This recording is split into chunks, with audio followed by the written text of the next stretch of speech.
case briefs, and so much more. LSData's got what you're looking for.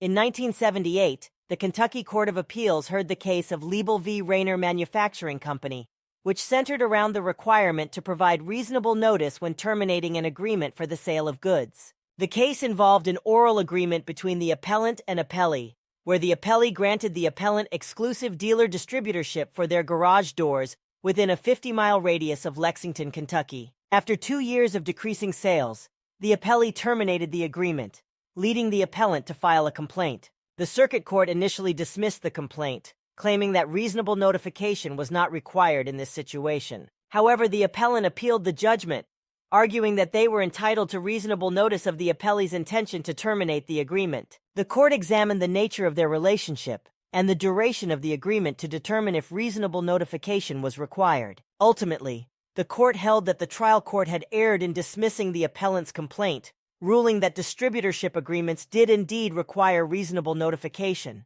The Uniform Commercial Code, UCC, applied to these agreements, regardless of their oral nature and lack of a designated time frame. The case was then remanded to determine the appropriate length of adequate notification for such situations.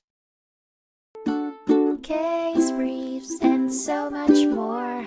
LSData's got what you're looking for. Visit lsd.law, elevate your mind. Leave the stress of class.